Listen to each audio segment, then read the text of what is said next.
Hello and welcome back to Body Bags. I'm your host for Thursday evening, the Sinister one, and today I will be doing a random review of a film that came in the mail. I've been picking up quite a bit of movies, pretty much like always, as well as mail. I've been um, buying online horror films, so I've been getting like every other day there's a movie in the mail or multiple movies. It's the month of October, so I pick up as much as I possibly can, as should everyone watching this channel. So I'll get into the review, and it's called Welcome to the Jungle, the unrated version, with from the Dimension Extreme line, and it's a cannibal film, if you can't already tell. But they based this movie off of Michael Rockefeller, part of the Rockefeller dynasty. His father was a New York governor, I believe, back in the 60s, and vice president. And, he went missing in New Guinea and was presumed to be drowned or eaten by cannibals. And this is a real story, and it's true. And, you know, I researched it, and it was pretty creepy just doing a little bit of research on Michael Rockefeller. All the information, it's kind of grim and dreadful. But on that note, you have four young filmmakers, amateurs who want to document um,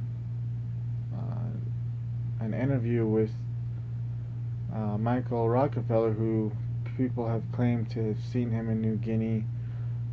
He's about 70 in this film. Well, he would be 70 years old and during this time in the film. So there's like a chance that he could still be out there alive, and so they want to get rich and famous and make $1 million off of this interview. That's their goal.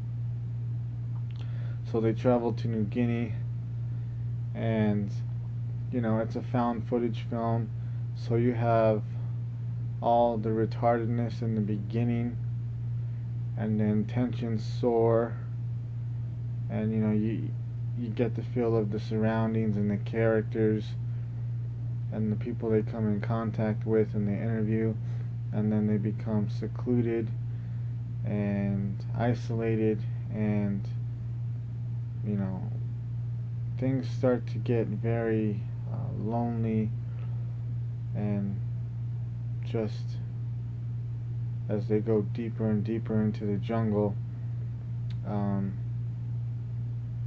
they kind of just started getting on each other's nerves, and then there's separation, and then there's the contact with the natives, the pygmies, and it takes a turn for the worst. Why wouldn't it?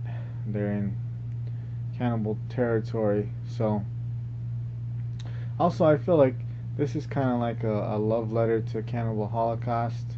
There was a scene that kind of reminded me of, well, basically the whole thing, but there's this particular scene that kind of resembled Cannibal Holocaust, and I appreciated that, and I thought it was well done. And this may not be the greatest cannibal film or found footage film or just a film in general, but cannibal films hold a special place in my heart because they really creep me out. There's something about that, just being alone in the woods and surrounded by these pygmies, and basically they have the upper hand because you're in their territory, and there's so many of them, and they only have one thing on their mind, and that's dinner, and you're on the menu. So I've always felt just kind of terrified about these cannibal films, because I'd hate to be in that situation.